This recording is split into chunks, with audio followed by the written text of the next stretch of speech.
여러분은 살면서 평생 적일 것 같은 사람과 둘도 없는 전우 사이가 되어본 적 있으신가요?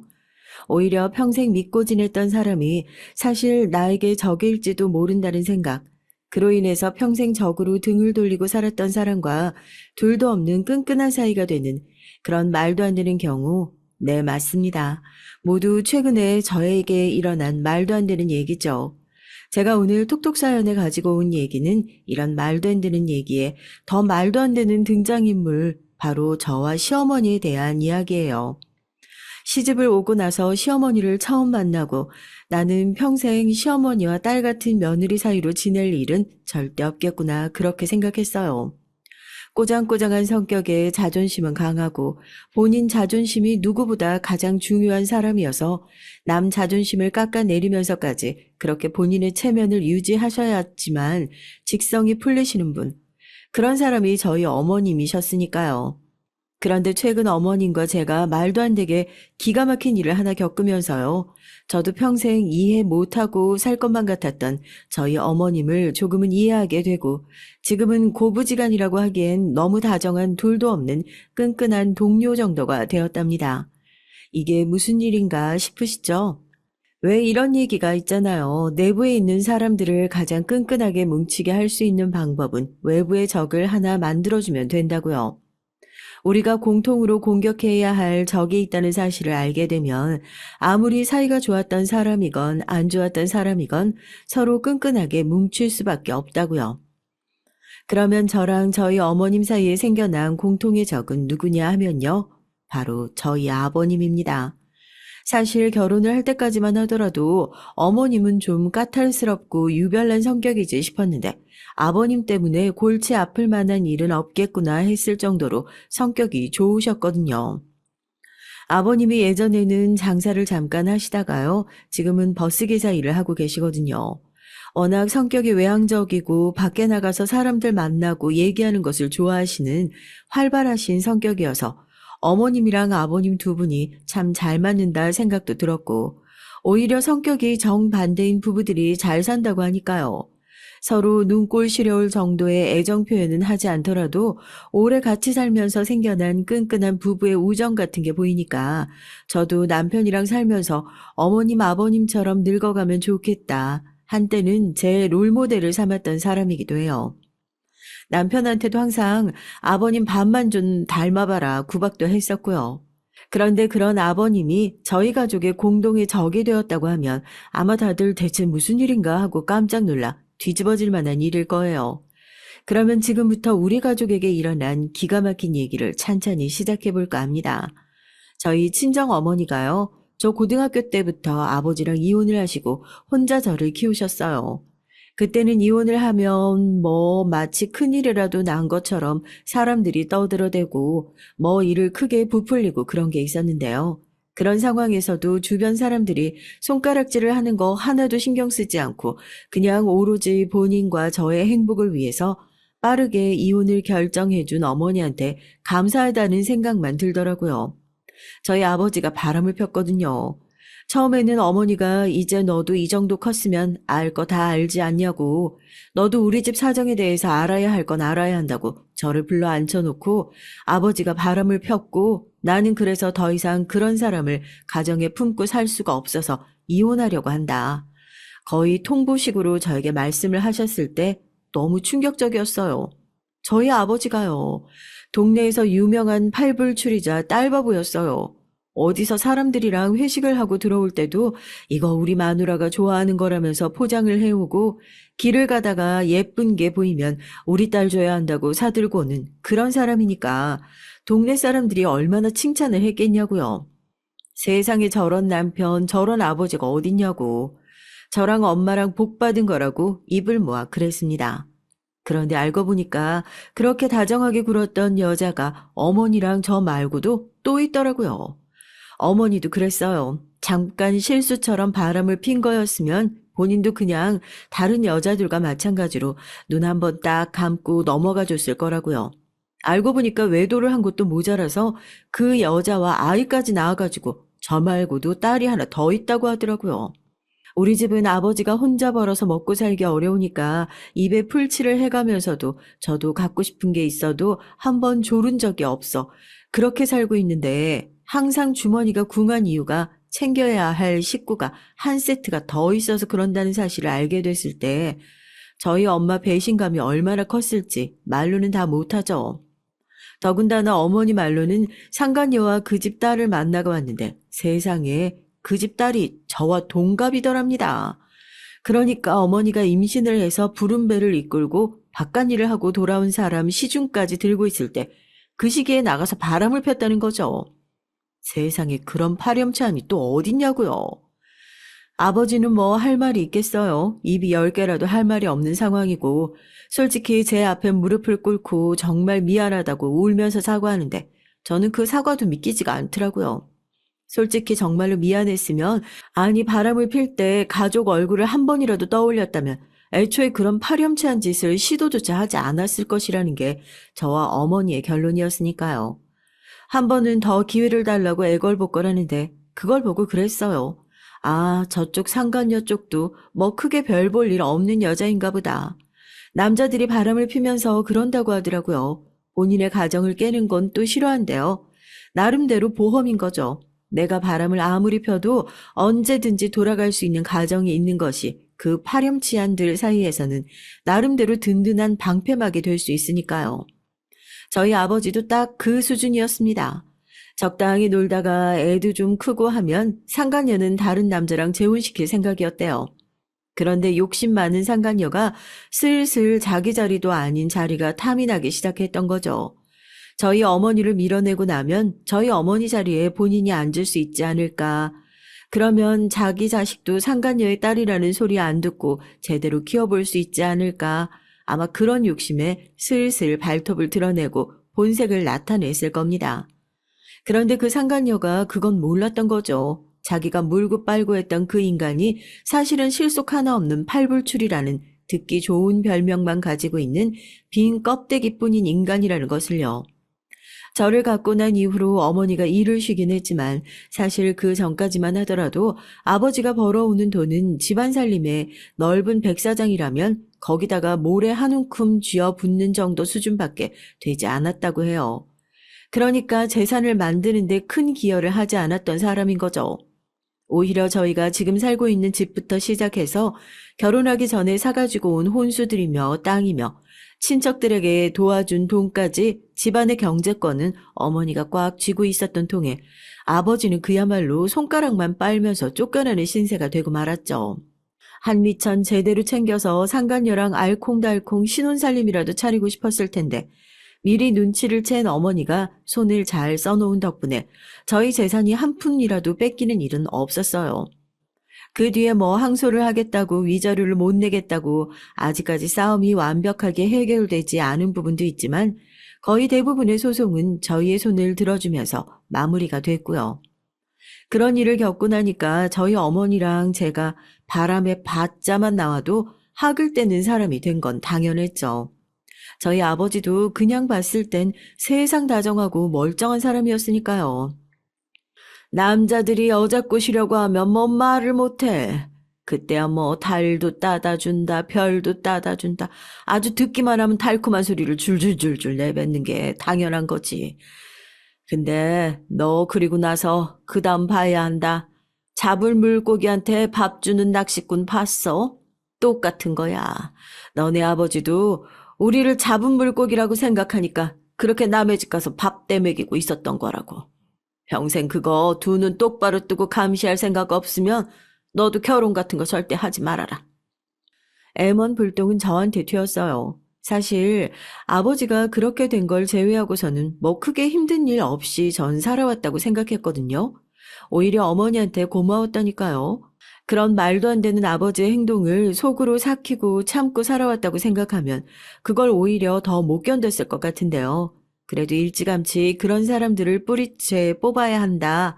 그렇게 결심을 하시고 이혼을 하셨던 거잖아요. 그래서 저희 어머니, 이제는 남자만 봐도 죄다 저희 아버지 같으셨던 거예요. 저희 어머니가 외모가 그렇게 못난 편이 아니거든요. 위자료도 꽤나 두둑하게 받았겠다. 주변에서 재혼 생각은 영 없는 거냐면서 달라붙는 아저씨들이 한둘이 아니었는데 그때마다 거의 무슨 악기 쫓는 무당이라도 된 기세로 당신 같으면 내가 지금 남자 꼴이라도 더 보고 싶겠냐 소리를 지르면서 쫓아냈다니까요. 본인만 그렇게 안 하겠다고 으름장을 놓았으면 다행이게요. 딸인 저는 무슨 죄예요. 아버지가 그렇게 잘못된 행동을 했으면 저는 아버지 같지 않은 남자를 골라서 만나면 그만이다. 이렇게 생각했는데 어머니 입장은 또 그게 아닌 거예요. 남자들은 다 똑같고 거기서 거기니까 굳이 결혼을 하지 말고 혼자 살아라 입장인 거죠. 아니, 다른 부모들은 자식들이 결혼 안 해서 빨리 결혼을 시키려고 별별 짓을 다 한다는데 그 당시에 제 어머니가 말은 못했지만 남편이랑 연애를 하고 있을 때였거든요. 결혼 얘기만 나오면 절대 안 된다고 난리를 치고 손사리를 치는 통에 결혼 얘기를 꺼내지도 못했어요. 남편이랑 하루 이틀 연애를 한 것도 아니고 제가 거의 3년 가까이 연애를 했거든요. 나이도 어느 정도 찬 이후에 만났던 거라서 이제는 제가 결혼을 안 하겠다고 아무리 버티고 있어도 남편을 위해서는 빠른 결정을 내려주는 게 예의인 것 같은 그런 나이까지 온 거죠. 저도 큰 맘 먹고 결혼할 사람이 있으니까 데리고 와서 인사를 시키겠다고 어머니한테 거의 통보식으로 얘기를 했고 저희 어머니는 너 그렇게 제멋대로 할 거면 결혼 허락은 왜 받으려고 하는 거냐고 자기는 허락해줄 생각 목에 칼이 들어와도 없으니까 죽고 나면 결혼식을 올리던지 너네 마음대로 해라 하고 만나보지도 않으려고 하니까 가운데 낀 저만 말라 죽겠더라고요. 물론 다른 때도 아버지 원망을 참 많이 했는데요. 그때는 진짜 아버지 때문에 내 결혼 생활까지 이렇게 망하게 생겼다 생각하니까 원망이 뭐예요? 증오스럽게까지 하더라고요. 그렇다고 어머니한테 왜 그렇게 고집을 부리냐고 마구 화를 낼 수 있는 상황도 아니었고요. 어머니 마음도 이해를 영 못하는 건 아니었으니까요. 그런데 그때 저희 어머니의 마음을 돌렸던 게 바로 남편이었습니다. 저희 집안 사정에 대해서는 어느 정도 알고 있을 터였고 어머니의 반대에 대해서도 잘 알고 있었어요. 이러다가 진짜 결혼식장에 안 오시겠다고 영영 허락 안 해주시면 어떡하냐고 애만 태우는 저를 남편은 달래주면서 어머니도 불안한 게 있고 그걸 해소하고 나면 허락을 해주시지 않겠냐. 나 때문에 불안해서 그런 거면 내가 잘하는 모습을 보여드리면 안 되겠냐 얘기를 하더라고요. 남편과는 회사에 다니면서 친구의 소개로 만났었는데 전 다른 건 다 상관없고 바람만 안 피울 놈이면 된다. 의리 있는 인간이면 된다. 이렇게 부탁을 했었는데 뭐 사실 이 인간이 바람 필 놈인지 안 필 놈인지 오래 알고 있던 친구도 그렇고 이제 연인 사이인 저도 어떻게 알겠어요. 우리가 무당도 아니고 관상만 보고 그럴 놈인 거 알았으면 결혼 허락 안 해줄까 봐 발이나 구르고 있었겠냐고요. 진작에 나가서 돗자리 폈고 사람들 관상 봐주고 있었죠. 그런데 결혼 허락을 받기 위해서 저희 어머니한테 잘하는 남편의 모습을 보니까 다른 건 몰라도 그렇게 의리 지키는 부분에 대해서는 걱정을 하지 않아도 되겠다 싶더라고요. 솔직하게 말씀드릴게요. 제가 입장 바꿔서 만약에 그런 상황이었다고 하면 저 남편처럼 절대 못해요. 그냥 그저 그 결혼 못하겠다고 이 사람이 나랑 안 맞는 것 같다고 진작에 포기했으면 포기했죠. 사실 어떻게 보면 저희 어머니 마음을 어떻게 돌릴까 생각은 안 하고 그냥 주어진 상황에 짜증만 내고 어떡할까 답답해하는 그런 사람이었던 거예요. 남편은 그런 저와 다르게 추진력이 확실한 사람이었습니다. 앉아서 한탄만 하는 것보다는 뭐라도 움직여야 바뀌지 않겠냐고 하면서 그날부터 매일같이 저희 어머니를 찾아왔어요. 처음엔 문도 안 열어주셨죠. 반대한다고 하니까 이렇게 찾아와서 설득하려고 하는 거냐면서 문 앞에서 선물을 바리바리 사들고 찾아온 남편 얼굴 한 번을 들여다봐 주질 않고 문전박대를 하셨어요. 웃으면서 그러면 선물만 놓고 다음에 와서 인사드리겠다고 하는 남편을 보는데 저희 어머니인데도 너무 화가 나고 속이 타는 거죠. 뭐가 모자란 사람이라고 저렇게 얼굴 한 번을 안 보겠다고 하는 건지 말입니다. 남편은 오히려 그렇게 화를 내는 저에게 첫 술에 어떻게 배부를 수가 있겠냐면서 그래도 자기가 선물은 잘 고른 것 같다고 어머니가 문은 안 열어주셨어도 선물을 내다 버린 건 아니시지 않냐면서 외려 긍정적으로 나오더라고요. 그 다음 날에도 시도는 계속됐습니다. 남편이 그렇게 거의 집착 수준으로 어머니 집을 찾아가서 문을 두드리는 게 한 달이나 됐을까요? 어머니가 저한테 전화해서 그러더라고요. 임서방 보고 이제 그만 찾아오라고 해라. 저는 그만 찾아오라고 하는 소리보다 그 앞에 붙어있는 임서방 소리를 듣고 깜짝 놀랐어요. 엄마 지금 임서방이라고 한 거야 하고 되물어보니까 본인도 민망하셨는지 얼른 전화를 끊어버리더라고요. 어머니도 인정하기 싫지만 남편의 꾸준한 노력에 마음이 슬슬 열려가고 있으셨던 참이었던 거죠. 한 일주일 정도 어머니 혼자 생각할 시간을 좀 드리자고 그래서 일주일은 또 안 찾아가고 가만히 내버려 두고 정말 정식으로 양복을 딱 갖춰 입고 집에 가서 문을 두드리니까 그제서야 문을 열어주시더라고요. 참 결혼이 원래 쉬운 일이 아니라고 하지만 주변 얘기 들어봐도 저만큼 결혼 힘들게 한 사람 아마 없을 거예요. 그렇게 귀하게 한 결혼이라서 그런지 저도 남편을 더 귀하게 생각하게 됐으니 이것도 뭐 나름대로 어머니한테 고마워해야 할 부분이려나요? 양가 허락도 무사히 받았고 뭐 상견례 자리에서도 저희 어머니가 한 건 했어요. 원래 그렇게 모난돌 같은 성격은 아니셨던 것 같은데 이혼을 하게 된 이후로 왜 사람들도 잘 못 믿고 그렇게 얘기를 할 때 공격적으로 툭툭 내뱉는 사람이 된 건지 아버지가 준 상처에서 빨리 못 벗어나는 것 같아 속상해서 뭐라고도 못하겠고 참 그렇더라고요. 상견례를 하는데 뭐 양가 허락이야 미리 받아놓고 시작하는 인사치레니까 어머니한테 신신당부를 시켰어요. 제발 무난하게 좀 남들 하는 것처럼 지나가자고요. 괜히 나가서 모난 소리 하지 말고 이왕 허락해주기로 한 거 큰 문제 일으키지 말고 그게 나중에 결혼해서 다 내 흠이 되는 거니까 하고 신신당부를 했는데도 저희 어머니는 그저 상견례 자리에서까지 기어이 한 소리를 하시고 말았네요. 나는 다른 거 다 필요 없어요. 사돈 내서도 들어 아시겠지만 제가 남편 외도 때문에 이혼을 했습니다. 저 여태 살면서 그거 흠이라고 생각하고 살아왔던 적이 없어요. 잘못을 해도 바람핀 놈이 잘못을 했지. 왜 제가 죄인처럼 숨어서 살아야 됩니까? 그 꼴 보기 싫어서 이혼을 했는데요. 제가 그래서 저희 딸은 결혼을 안 했으면 좋겠다. 처음에 그렇게 으름장을 놨어요. 알고 있죠. 사돈댁에서 봤을 땐 얼마나 우습고 기가 차셨겠어요. 뭐 잘난 집이라고 우리 아들을 저렇게 몇 번이나 퇴짜를 놨을까. 아드님이 모자라서가 아니라 요즘 결혼은 결혼도 아니라고 장난처럼 이혼하는 사람들이 얼마나 많습니까. 근데 제가 해봐서 아는데 그거 그냥 헤어지는 거 아니에요. 얼마나 힘들고 마음 아픈 일인데 그러니까 저희 딸은 그런 일 안 겪었으면 해서 계속 뜯어 말렸던 겁니다. 임서방을 못 믿어서가 아니라요. 저희 어머니가 얘기를 시작하니까 당연히 상견례 분위기가 쎄해질 수밖에 없죠. 저라도 그랬겠어요. 딸 결혼 계속 반대하고 사위도 싫다고 물렀던 이유가 혹시라도 바람을 필까봐 딱 그렇게 들리잖아요. 아들 가진 부모 입장에서 들으면 여태까지 별 이유 없이 아들 퇴짜 놓은 것도 열받아 죽겠는데 그런 이유 때문이라고 하면 당연히 화가 날 일 아니겠어요? 제가 진짜 어머니 팔을 꽉 붙잡으면서 그랬던 것 같아요. 상견례 순순히 나오겠다고 한 게 이렇게 내 결혼식 초치려고 그랬던 거냐고요. 어머니가 그래요. 이렇게 해서 초가 처질 결혼이었으면 안 하는 게 맞다고요. 그때는 정말 어머니고 뭐고 기가 차서 그 자리를 박차고 나가고 싶었죠.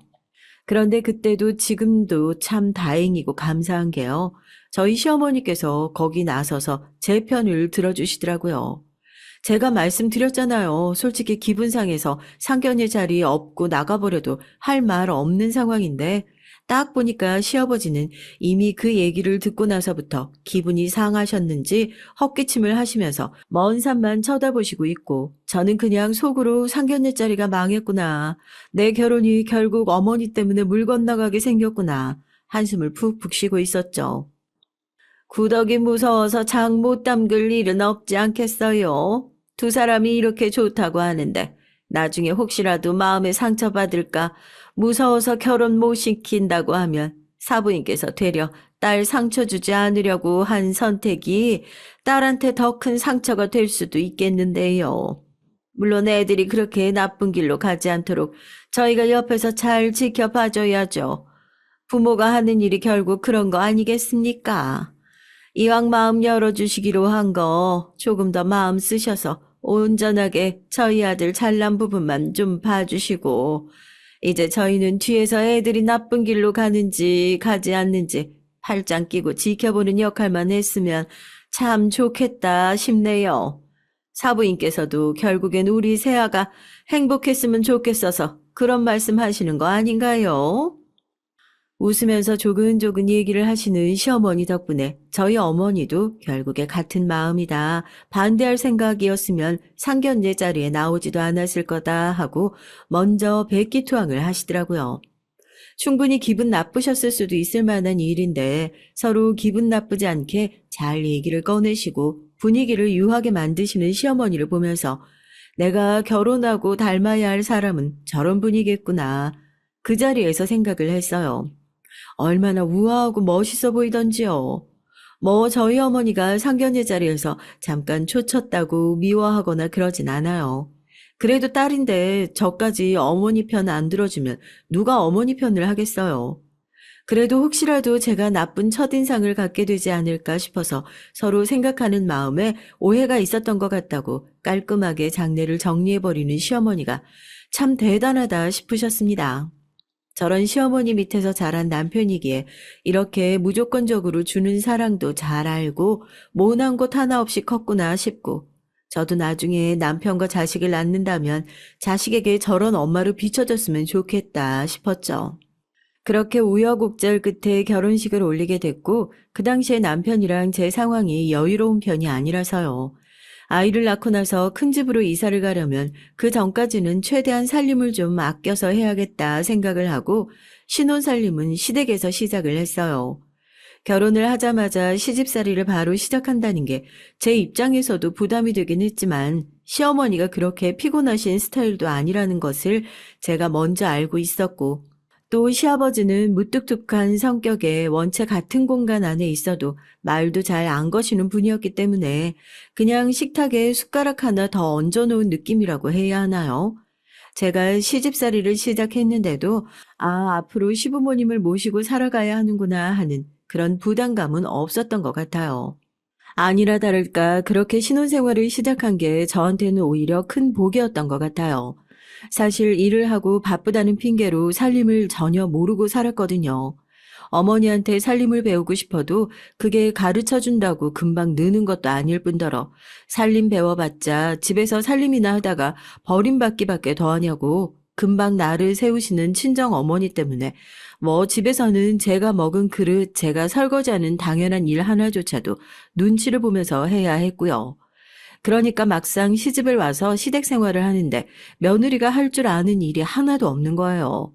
뭐 밥은 어떻게 지어야 하고 밑반찬은 뭘 만드는 게 좋고 이런 간단한 것들도 제대로 몰라서 항상 뭐 검색을 해보고 버벅거리고 하는데 그때마다 저희 어머니가 어디선가 나타나셔서 저의 구세주가 되어주셨죠.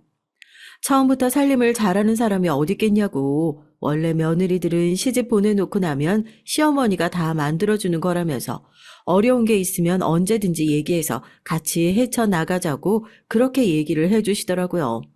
참 감사하죠. 남들은 이것도 안 배웠냐, 너네 친정은 뭐 했냐, 이렇게 비꼬는 집이 천지라는데 저희 시어머니는 원래 며느리는 아무것도 모르는 일자 무식 상태로 와서 시댁에서 시어머니가 가르치는 거라고 그렇게 얘기를 해주시니까요. 제가 얘기했잖아요. 가장 존경하는 분들 중 한 명이라고요. 저희 시어머니가. 같은 얘기를 해도 사람을 기분 나쁘지 않고 부담 느끼지 않게 해주신다고 해야 하나요? 참 그 화법이 배워서 하기도 어려울 것 같은데 어머니 덕분에 저도 참 많이 배웠어요. 그렇게 시집살이 딱 1년을 하니까요. 어색하기도 했던 시어머니와의 사이가 굉장히 친구처럼 가까워졌어요. 저도 이제 이 집 식구가 됐다고 느끼는 게 그렇게 1년 동안 시집살이를 하면서 시댁 사정에 대해서도 좀 빠삭하게 알게 됐다고 해야 하나요? 그러면서 그동안 보이지 않았던 가정사도 좀 보이기 시작하고 이제 나름대로 어디 가서 이 집안 맏며느리다라는 호칭을 들어도 전혀 어색함이 없을 정도로 그렇게 한 식구가 되어가는 중이었어요. 남편이랑 사이도 더할 나위 없이 좋았고요. 남들은 골치를 썩는다는 고부 갈등도 없었으니까 결혼은 생각보다 그렇게 머리 아픈 일이 아닐지도 모르겠구나. 그렇게 속 편히 생각했던 저에게도 결혼의 매운맛이 무엇인지 알려주는 사건이 얼마 전에 있었습니다. 다시 생각해도 참 심장이 벌렁거리는데요. 그날은 제가 몸이 안 좋아서 회사에서 일찍 퇴근을 하고 먼저 집에 와 있었던 상황이었어요. 어차피 이 시간이면 시부모님도 다 일을 나가시고 없는 시간이라 뭐 몸이 안 좋아서 집에 일찍 와 있다고 얘기하면 괜히 아프다고 티를 내는 것 같기도 하고 그게 좀 머쓱해서 남편한테만 얘기를 했던 상황이었고요.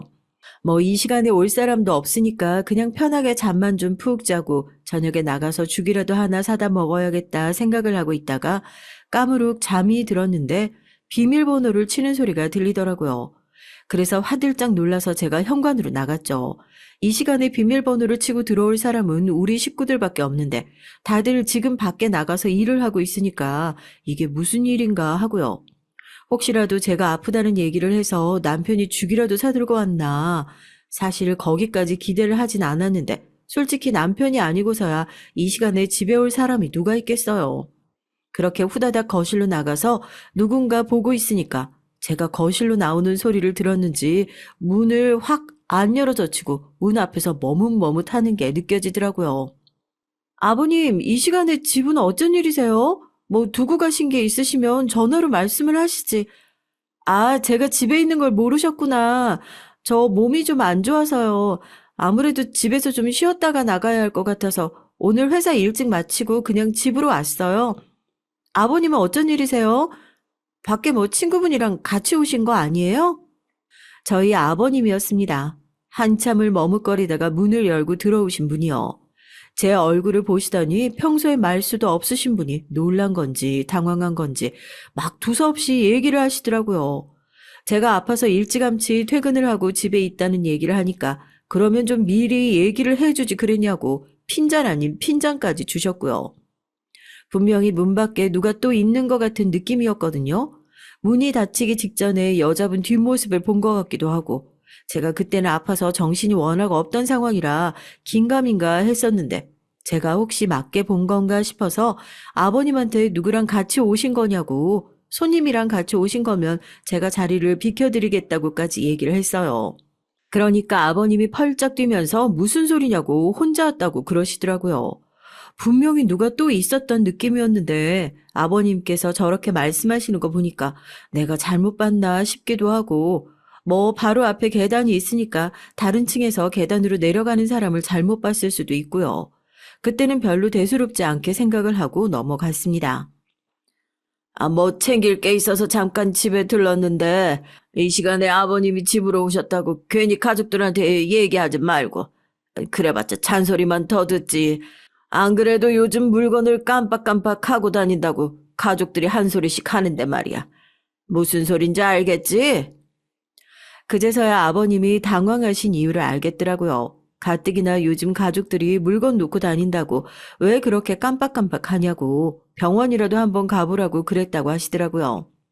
그러니까 마주친 게 저이긴 했지만 아무도 없을 줄 알고 이 시간에 물건을 가지러 오셨던 건데 하필이면 거기서 며느리를 딱 하고 마주쳤으니까 아버님도 얼마나 당황하셨겠어요.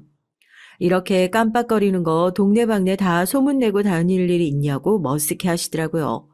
그래서 그때 아버님한테 무슨 일이 있어도 비밀 지키겠다고 신신당부를 했습니다. 아버님도 뭐 안방에서 잠깐 계시다가 금방 자리를 뜨셨고요.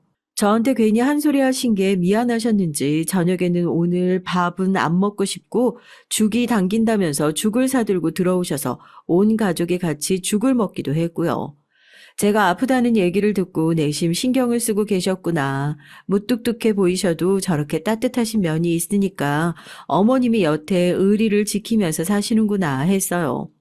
그런데 며느리는 약속을 잘 지켜야겠다 다짐을 했는데 정작 기억력은 이쪽이 더 안 좋아서요. 남편이랑 무슨 얘기를 하다가 그때 아버님이 잠깐 집에 물건을 깜빡하셨다고 오셨다는 얘기가 저도 모르게 툭 하고 튀어나와 버린 거예요. 아버님이 비밀 좀 지켜달라고 신신당부를 하셨는데 괜히 고자질을 한 느낌도 들고 해가지고 남편한테 그냥 못 들은 걸로 하라고 했는데 남편이 거기서 참 이상한 소리를 하는 거예요. 그거 참 별일이네. 우리 아버지 기억력 좋은 거 하나는 알아드려야 되는데. 생전 뭐 물건 깜빡하시고 놓고 가셨단 적이 없으셨는데 그날은 왜 그러셨지?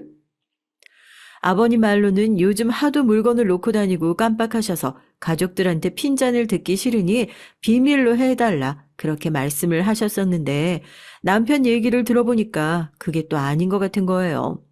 제가 뭔가 좀 이상해서 아버님이 그래도 나이도 있으신데 요즘에는 잘 깜빡하시는 거 아니냐고 물어보니까 남편이 펄쩍 뛰면서 절대 아니래요. 치매가 오면 우리 집 식구들 중에서 아버지가 제일 늦게 올 거라고요.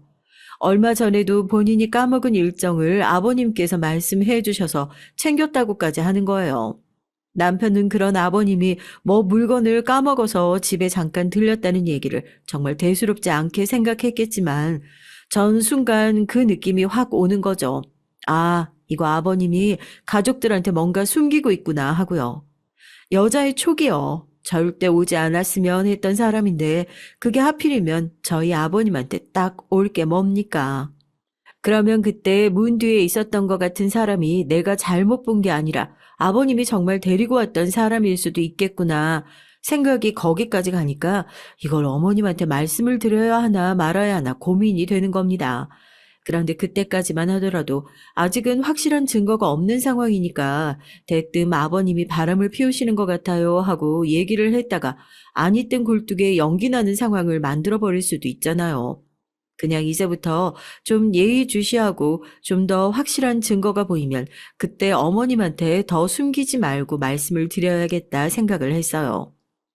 그런데 얼마 지나지 않아 그렇게 결정적인 증거가 나오게 됐습니다. 참 기가 막힌 일이긴 한데요. 왜 어르신들이 핸드폰 사용에 익숙치가 않으시잖아요.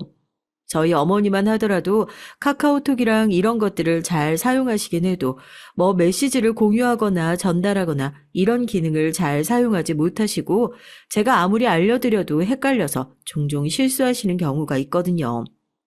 아마 이번 일도 그런 실수 때문에 생긴 일이겠죠. 아버님은 저한테 그런 문자를 보내셨을 거라고 여태 눈치를 못 채고 계실 수도 있어요. 대체 무슨 문자냐고요? 제가 정말 문자를 보자마자 뒤로 넘어갈 뻔했잖아요. 제가 그렇게 잔잔한 의심의 눈으로 아버님을 바라보고 있던 어느 날이었습니다. 그날도 다 같이 둘러앉아 온 가족이 저녁 식사를 같이 하고 있는데 아버님이 갑자기 연락할 때가 생각났다면서 굉장히 부자연스럽게 일어나서 안방으로 들어가시는 게 아니겠어요? 제가 의심의 눈초리로 아버님을 보고 있어서 그런진 몰라도 한 번도 그랬던 적이 없으신 것 같은데 좀 이상하다 싶었죠. 저도 이렇게 느낄 정도였는데 어머님은 어땠겠어요? 뭐 대단한 연락이라고 방까지 들어가서 하냐고 거실에서 하면 되지 하고 핀잔을 주시는데 뭔가 석연찮은 눈빛이더라고요. 아버님은 그런 가족들의 만류도 듣는 둥 마는 둥 하시면서 밥을 절반 가까이 남겨놓고 안방으로 쏙 들어가 버리셨어요. 그리고 조금 있다가 안방에서 나오셨는데 아버님의 연락이 애꿎은 제 핸드폰으로 온 겁니다. 그날 제가 장을 보고 들어가는 길이라서 아버님한테 전화를 좀 많이 했거든요. 뭐 드시고 싶으신 게 있냐고 들어갈 때 사가지고 가겠다고요. 아버님도 전화를 끊고 나서 생각이 나셨는지 저한테 전화를 다시 거셨더라고요. 아마 통화 목록에 제가 그런 식으로 계속 섞여 있다 보니까 착각을 해서 나온 실수인 것 같은데 다른 사람한테 보낼 문자를 저한테 보내신 거였어요. 그런데 문자 내용이요. 이걸 실수로 보냈다고 하기에도 참 애매한 내용의 문자가 왔어요. 밥을 먹다가 진동이 울려서 핸드폰을 확인했는데 문자의 발신인이 시아버지고 문자 내용이 자기야, 이따가 항상 보던 데서 만나요. 이런 내용이라면 정말 충격받지 않으시겠어요? 당장이라도 그 자리를 박차고 일어나서 이 문자 내용이 뭐냐, 아버님 지금 바람 피시는 거냐, 똑똑히 얘기를 해봐라. 멱살이라도 붙잡고 따져 묻고 싶은 마음이 굴뚝 같았는데 아무렇지도 않게 아버님 밥그릇에 밥을 더 덜어주시는 어머님 모습을 보니까 차마 여기서 뭘 어떻게 해야겠다는 엄두도 안 나더라고요. 그래서 제가 잠깐 어디 나갔다 오겠다면서 일어나시는 아버님을 보고 저도요, 요 앞에 장 보다가 깜빡한 게 있어서 다녀오겠다고 냉큼 일어나서 아버님 뒤를 따라갔죠. 제가 같이 따라 나오는 것을 보고 굉장히 당황한 눈치시더라고요. 당연하죠. 바람 피러 나가려고 했는데 며느리가 갑자기 주차장까지 따라 나오고 있으니까 얼마나 당황하셨겠어요. 만나려는 장소가 주차장은 아니었던 모양이에요. 최대한 아무렇지도 않은 척 표내지 않으면서 그러면 이따 저녁에 뵙자고 하고 제가 먼저 차에 올라타서 시동을 걸고 주차장을 빠져나갔습니다. 주차장 입구가 잘 보이는 곳에 차를 대놓고 있다가 뒤이어 아버님이 주차장에서 나오시는 걸 보고 좀 거리를 두고 그 뒤를 따라갔죠. 살면서 제가 언제 그런 추격전을 또 해보겠어요. 무슨 형사도 아니고 흥신소 직원도 아니고 그런데 침이 진짜 꼴딱꼴딱 넘어가더라고요. 만약에 내가 이렇게 뒤를 따라갔다가 진짜로 바람피는 현장을 목격하게 되면 그땐 또 어떻게 해야 하는지 싶기도 하고 우선은 현장에서 증거를 잡는 게 더 중요하니까 뭐가 되든 도가 되든 일단 따라가보자라는 심정으로 엑셀을 밟았네요. 문자를 잘못 보내신 걸 전혀 모르시는 건지 아니면 그 문자를 잘못 보낸 상대가 저라는 걸 모르시는 건지 아무런 의심 없이 목적지로 향하는 아버님의 차를 보면서 제가 어머님도 아닌데 속이 부글부글 끓더라고요. 어떻게 뻔뻔하게 가족들 앞에서 얼굴색 하나 안 바꾸고 뒤로는 그런 끔찍한 짓을 벌이고 있었나 하고요. 참 예상을 한치도 벗어나지 않더라고요.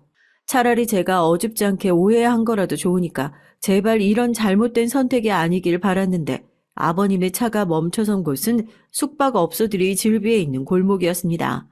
시댁과는 꽤나 떨어진 외곽까지 나와서 모텔촌에서 미래를 즐긴다는 것이 어떻게 보면 확실해지는 순간이었죠. 그 상황에서 제가 뭘 할 수 있었겠어요. 그래도 어머님한테 이 사실을 빨리 알려드리는 게 낫겠다. 아는 것보다 모르는 게 더 지옥이라는 것을 가족의 일을 통해서 누구보다 잘 알고 있는 사람이었으니까 같은 여자로서 돕고 싶다는 마음이 들더라고요. 저도 얼른 차에서 내려 얼굴이 좀 잘 보이는 곳에 자리를 잡고 아버님과 낯선 여자가 숙박업소로 들어가는 모습을 카메라에 담았습니다. 요즘에는 핸드폰 카메라가 잘 나와서 그런지 핸드폰으로 확대해서 찍었는데도 미친 짐승들의 얼굴이 아주 선명하게 나오더라고요. 차에 타서 사진을 확인하는데 아버님 상간녀의 얼굴이 익숙해요. 내가 이 여자를 어디서 봤던 적이 있었나. 그때 아파서 집에 혼자 있었던 날도 본 모습은 뒷모습밖에 없었는데 그런데 얼굴이 왜 이렇게 낯이 익지 하고 한참을 들여다보니까 세상에 기가 막혀요 정말. 저희 바로 옆집에 살고 계시는 아줌마더라고요. 저희가 결혼을 하고 시댁 생활을 처음 시작하는 날에 이사를 온 건 아니지만 앞으로는 이웃이니까 잘 부탁한다면서 떡을 해서 윗집 아랫집 옆집에다가 돌렸는데 그때 어머님이 해줬던 얘기가 딱 생각이 나는 겁니다. 남편이 해외 나가서 일을 하고 있는 기러기 부부인데 아파트에서 둘 다 워낙 오래 이웃으로 같이 지냈어가지고 가족들끼리 서로 친하게 지낸다고요. 그러니까 제가 주차장에서 아버님이 언제 나오나 기다렸을 때도 아버님은 저를 피해서 차를 늦게 뺀 게 아니고 옆집 아줌마를 태워가지고 가려고 거기서 기다리다가 늦게 나왔다는 거고요. 제가 아파서 집에 누워있던 날도 그 문 밖에 서 있던 여자가 저희랑 벽 하나 놓고 사는 바로 옆집 아줌마였다는 겁니다. 얼마나 기가 막힌 일이에요. 저도 순간 숨이 안 쉬어질 정도로 어이가 없고 당황스럽더라고요. 집에 다시 도착해서 차에서 한참을 고민했어요. 이걸 어떻게 해야 하나 하고요. 아무리 생각해도 더 이상 숨기는 건 의미가 없겠다 싶어서 어머님한테 전화를 했죠. 주차장으로 잠깐 내려와 주실 수 있냐고요. 마트를 다녀왔다고 했으니까 짐이 많아서 도와달라고 전화를 했나 보다. 아들을 데리고 내려갈까 하는 말에 그냥 어머님만 혼자 오시라고 그랬죠. 주차장에 도착하니까 짐은 하나도 없고 우선 차에 좀 타보시라고 며느리가 그러고 있으니까 어머님도 이게 무슨 일인가 하셨을 거예요. 저는 어머님한테 놀랄 수밖에 없는 상황인 거 아는데 이제부터 마음 단단히 먹으셔야 한다. 놀라시는 것도 좋지만 이제부터 이게 긴 싸움이 될 수 있다. 어머님을 몇 번이나 달래고 나서 제 핸드폰을 내밀었어요. 아버님이 아무래도 바람을 피고 계신 것 같아요, 어머님. 저한테 외도가 의심되는 내용의 문자를 잘못 보내셔서 오늘도 아버님 뒤를 밟았다가 돌아오는 길이에요. 옆집 아줌마예요, 어머님. 다른 사람도 아니고 계속 같이 지냈던 이웃이라고요. 사진을 받아든 어머님은 소스라치게 놀라면서 눈물이 그렁그렁해서 저를 쳐다보셨어요. 왜 모르겠어요, 그 배신감을. 어떻게 말로 다 하겠어요. 그것도 다른 사람이 아니고 그걸 며느리한테 들켰으니 저라도 쪽팔리실 것 같아요. 그런데 눈물을 뚝뚝 흘리시면서 아무 말도 하지 않던 어머님은 되려 손을 번쩍 올려서 제 뺨을 내려치시는 게 아니겠어요? 졸지에 어머님을 도우려다 뺨까지 얻어맞은 사람이 된 제가 오히려 당황한 얼굴로 어머님을 쳐다봤죠. 굉장히 혼란스러워하는 눈으로 어쩔 줄 몰라 하시던 어머님은 제 손을 붙잡다가 미안하다는 말을 했다가 횡설수설하다 도망치듯 차 문을 열고 나가셨어요. 제가 얼른 내려서 어머님을 붙잡으려고 했지만 소용이 없었죠. 시어머니한테 뺨 맞고도 기분 나빠하지 않은 사람은 저밖에 없을 거예요. 어떤 심정으로 저를 때렸는지 너무나도 잘 알 것 같았거든요. 정말 어쩔 줄 모르는 상황에서 원망을 할 사람이라고는 눈앞에 있는 저밖에 없으니까 얼떨결에 하신 행동이겠죠. 집으로 올라가셨을 줄 알았던 어머님은 늦은 시간이 됐는데도 연락 한 통이 없으시고 집에 돌아오지 않으시더라고요. 시아버지는 뻔뻔하게 올라와서 방에 틀어박혀 있고 남편이 걱정되어 어머님한테 전화를 하니까 잠깐 친정집에 일이 있어서 오늘은 들어오기 어려울 수도 있겠다. 그리 말씀을 하셨대요. 속이 말이 아니실 텐데 어쩌면 좋나 하고 걱정을 하고 있는데 어머님한테 전화가 왔어요. 사실은 집 앞에 호프집인데 잠깐 나와줄 수 있냐고요. 남편한테는 오랜만에 고향 친구가 내려와서 술 한잔 하고 들어올 것 같다고 둘러대고 얼른 내려갔죠. 평소에 친구를 잘 안 만나는 저였기에 남편도 별다른 의심 없이 보내줬고요. 가니까요. 참 마음이 그래요. 얼마나 우셨는지 얼굴이 퉁퉁 부어가지고는 어머님이 혼자서 훌쩍거리시면서 소주를 까고 있는데 그때 그 순간만큼은 고부지간이 아니라 그냥 오래된 친구, 여자 대 여자로서 마음이 무너지더라고요. 우리 어머니도 저런 때가 있었는데 싶기도 하고 그래서 보자마자 저도 눈물을 펑펑 쏟으면서 어머님을 와라 끌어안았어요. 어머님은 제 품에 안겨서 미안하다고 꺽꺽거리면서 눈물을 쏟으시고 호프집에 있는 사람들은 대체 무슨 사이길래 보자마자 저렇게 끌어안고 오열을 하나 웅성거리면서 구경을 하고요. 얼굴은 좀 괜찮니? 내가 아까는 순간적으로 당황해서 미안하구나. 너한테 화풀이를 할 일도 아니었고 정작 맞을 놈은 따로 있는데 그것조차 겁이 나서 며느리한테 엄한 화풀이를 하는 시어머니라니 얼마나 못났니? 그런데 참 그렇더라. 너도 나도 같은 여잔데 내가 너한테 얼마나 좋은 시어머니처럼 보이고 싶어서 노력을 많이 했는데 정작 옆에 끼고 있는 남편 하나 제대로 할 줄 몰라서 바람 피고 돌아다니는 걸 하다못해 며느리한테 걸리는 내 인생이 너무 불쌍하고 처량해서 미안하다. 정말 미안해. 그리고 내가 아들은 그렇게 안 키웠어. 그거 하나는 너한테 제대로 얘기할 수 있어. 내가 정말 지네 아버지가 저렇게 개차반인 인간이라고 해도 우리 아들은 절대 그런 놈 아니니까. 괜히 시아버지 보면서 우리 아들까지 싸잡아서 오해하지 말아줬으면 좋겠다. 이 사람은 내가 감당해야 할 일이니까 참 사부인한테도 죄송한 일이고. 타이밍 좋게 마침 저희 엄마도 가게에 오셨더라고요. 네, 맞아요. 제가 연락을 드렸어요. 저희 어머니 처음에 얘기를 듣고 어떻게 그런 집안에 시집을 갈 수 있냐며 화를 내시다가 어머니 얘기를 들으시곤 사부인이랑 지금 어디에 계시냐 물으시더라고요. 아마 엄마 옛날 일이 생각나서 더 화가 나서 공감이 되셨겠죠. 갑자기 들어온 저희 어머니를 보고 시어머니는 깜짝 놀라서 눈물을 훔치며 여기까지 어쩐 일이시냐, 혹시 얘기를 들으신 거냐, 참 면목이 없다고 고개를 숙여서 사과를 하는데 저희 어머니가요, 시어머니를 끌어안고 우시더라고요. 아이고 사부인 얼마나 힘들어요. 속이 지금 얼마나 말이 아니겠어요. 괜찮아요. 이것도 다 한때 지나가는 바람입니다. 제가 결혼할 때 안 그랬습니까? 잘못한 사람이 고개를 못 들고 살아야지. 왜 잘못한 놈한테 당한 우리가 고개를 숙이고 살아야 되냐고요. 사부인 고개 드세요. 괜찮아요. 사람이 살다 보면 또랑에 빠지는 날도 있고 다 그런 거지. 똑같은 실수만 반복하지 않으면 그만입니다. 어줍지 않게 용서해줄 생각 꿈도 꾸지 마시고 지금부터라도 똑같이 되갚아 주세요. 제가 그렇게 못해서 아직까지 한이 이렇게 남았습니다. 사부인은 절대 그런 한 품고 사시지 말라고 그 얘기 드리고 싶어서 찾아온 거예요. 참 어머니가 이럴 때는 또 든든하더라고요. 그렇게 저희 세 명이서요, 소주잔을 기울이면서 그때 무슨 도원결이라도 한 것 같아요. 친정에 다녀온다는 어머님이랑 저랑 나란히 취해서 들어온 모습을 보고 남편은 대체 이게 무슨 일인가 의아했지만 어머님이랑 저는 이제부터가 시작이라고 마지막까지 서로를 끌어안고 토닥거리다가 방으로 들어갔네요. 대체 무슨 일이 있었냐고 캐묻는 남편에게는 다음날 술이 어느 정도 깨고 나서 그동안 어머님과 아버님과 있었던 일에 대해서 상세하게 얘기를 했어요.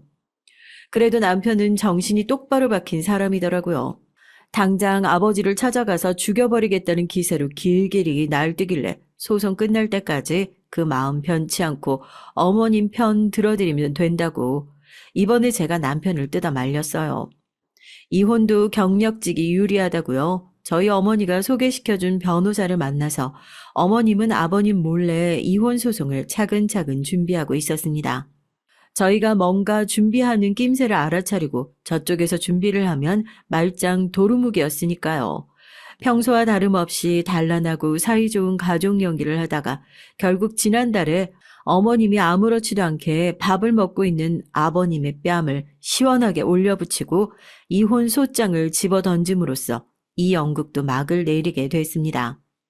어버버 하면서 발뺌도 제대로 하지 못하는 아버님은 당신이 뭔가 오해를 한 것 같다면서 어떻게든 수습을 해보려고 했지만 제가 그런 아버님 앞에 옆집 아주머니와 팔짱 끼고 모텔로 당당하게 들어가는 아버님의 모습이 담긴 사진을 내밀면서 그 말도 조용해지셨더라고요.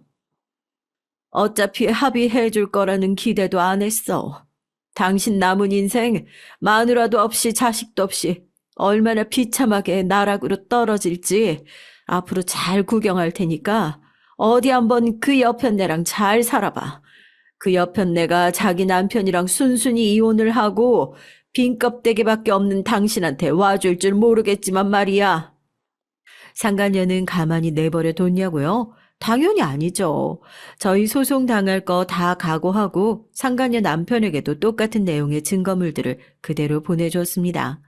비행기 타고 달려와서 옆집에서 시끄러운 소리가 났던 것을 보면 아마 거기도 한바탕 했던 모양이죠. 그 미친 옆집 아줌마도 남편한테 한 푼 못 받고 쫓겨났다고 하더니 또 거지들끼리 연애를 하는 건 영 싫었던 모양입니다.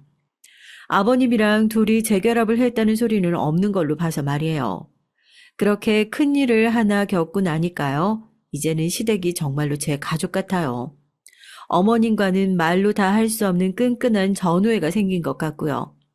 저희 어머님이랑 친정 어머니도 얼마나 친해졌는지 이제 두 분이서 따로 해외여행을 가실 정도가 됐다니까요. 같은 아픔을 공유하면서 서로의 노년에 좋은 위로가 되어주셨으면 하는 마음이 있어서 두 분이 그렇게 함께 지내는 모습을 볼 때마다 저도 참 결혼 잘했구나, 다행이다 싶은 생각이 들어요. 빈털터리가 된 아버님이 얼마 전에 연락을 해왔어요. 저한테 그래도 집에서 가장 우호적이었던 사람이 저였던 것 같다고 혹시 도움을 좀 줄 수 있냐고요. 저 대답도 안 하고 그대로 전화 끊어버리고 차단 버튼 눌렀잖아요. 이제는 정말 제 인생의 마이너스인 인간들 그렇게 상종도 안 하고 인연 끊고 마음 편히 살려고요. 앞으로도 저희 가족 힘내서 잘 살아갈 수 있도록 많은 응원 댓글 부탁드려요. 안녕하세요. 저는 70대 초반의 여성입니다. 저는 참 순진한 인생을 살아왔어요. 어렸을 때도 큰 고생 없이 자랐고 좋은 남편 만나 시집도 잘 간 편이라고 생각합니다. 그 흔한 시집살이도 한 적이 없으니까요. 남편도 늘 자상하게 저를 잘 대해줬죠. 남편 그늘에서 월급 받아 살림해가면서 세상 물정 모르고 살았고, 그런데 그게 늙음하게 어떻게 저를 고통에 빠지게 했는지 지금부터 그 얘기를 한번 시작해 보려고 합니다. 여자들끼리 만나면 참 속 썩는 얘기 많이들 하잖아요. 시댁에서 당한 얘기, 자식이 속 썩이는 얘기, 남편이랑 싸운 얘기, 돈 걱정부터 건강 걱정까지 안 나누는 걱정들이 없죠. 근데 저는 친구들 얘기에 공감을 잘 못하는 편이었어요. 저는 그런 고민들이 별로 없었거든요.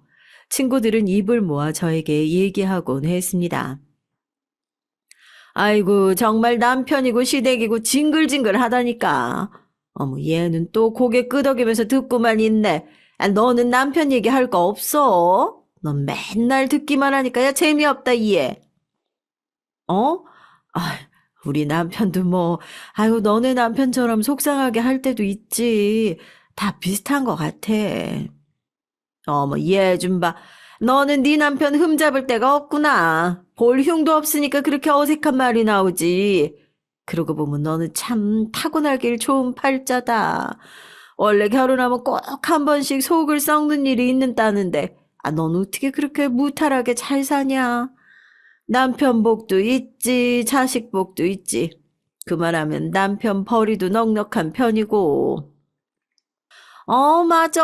못생긴 년은 이쁜 년 못 따라가고, 팔자 좋은 년은 시집 잘 간 년 못 따라간다더니, 나는 꼭 그게 얘 두고 하는 말인 것 같더라. 가끔 좀 얄미워. 맞습니다.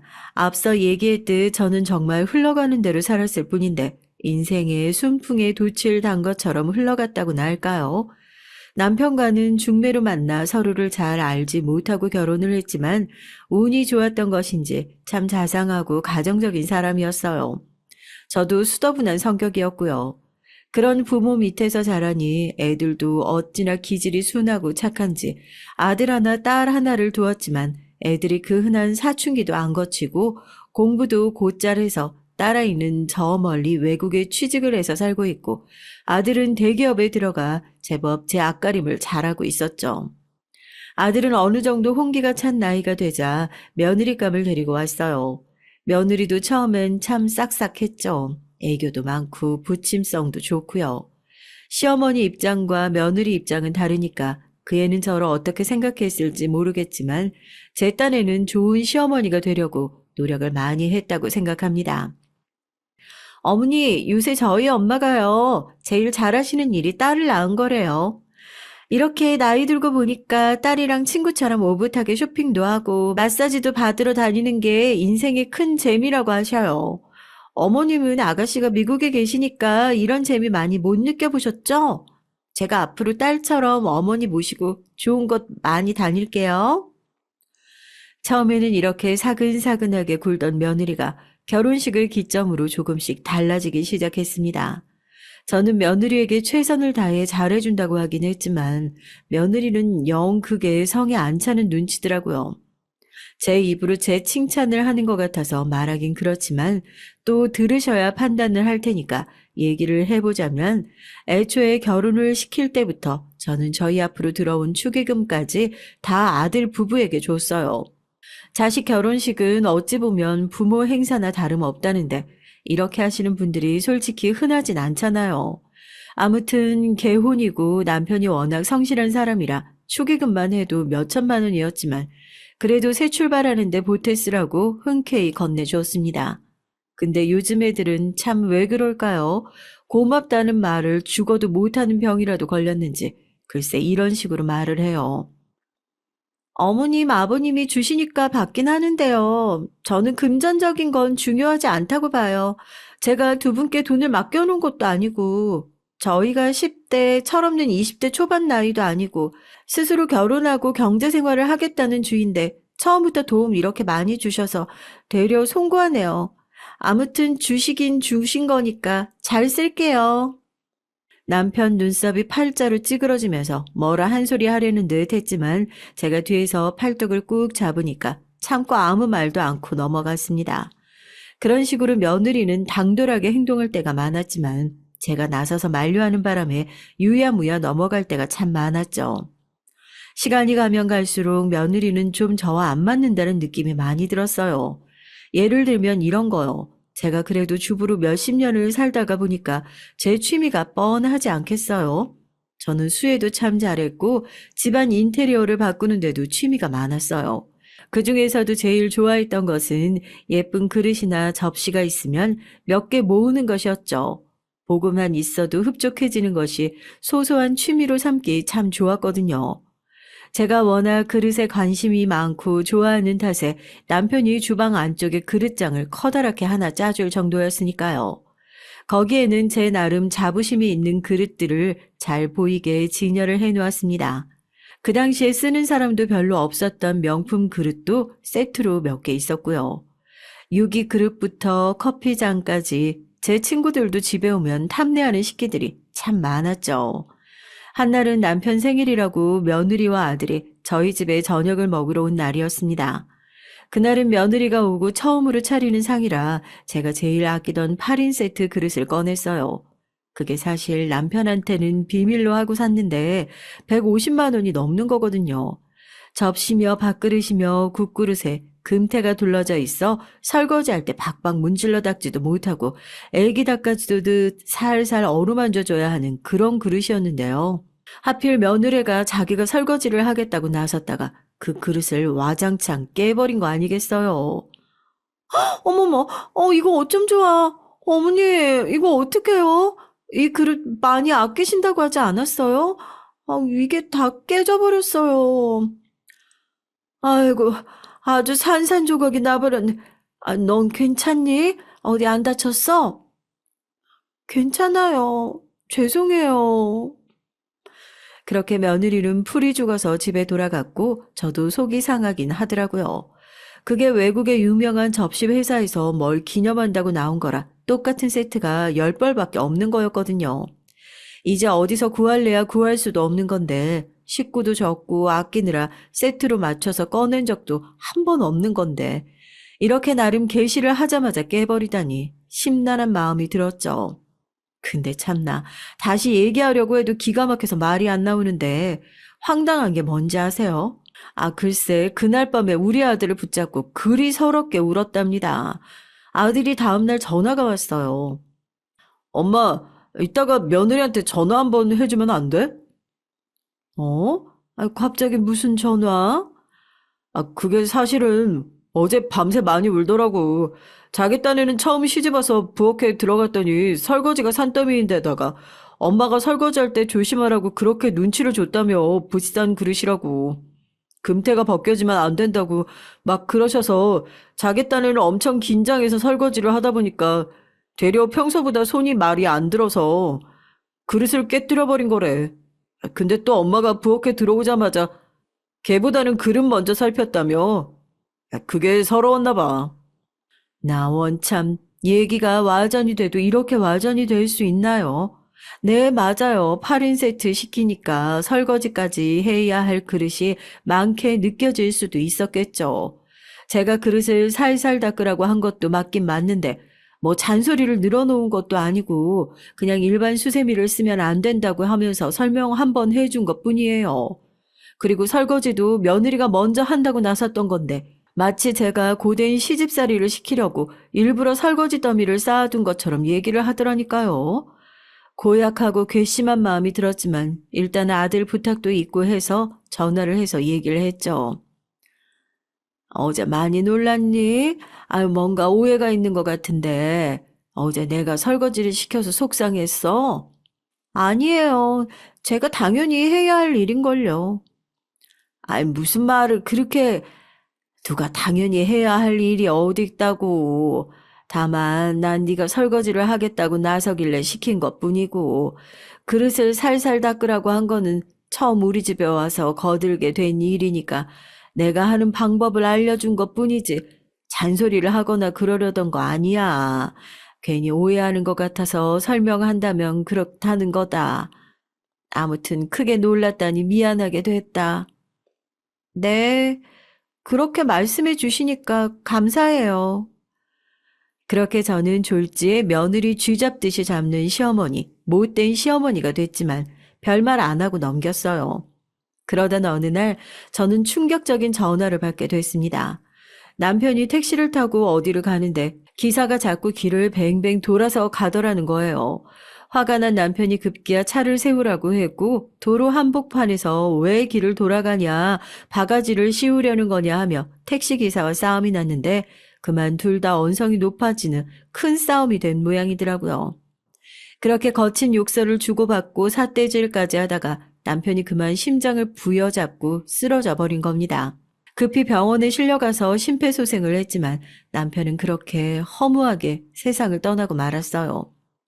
딱 20년만 더 같이 오손도손 살고 한날 한시에 두 손 꼭 잡고 나란히 누워 죽자고 늘 얘기를 하던 양반이 그렇게 하루아침에 세상을 떠날 줄 누가 알았겠습니까? 남편의 갑작스러운 죽음을 받아들이기가 힘들었어요.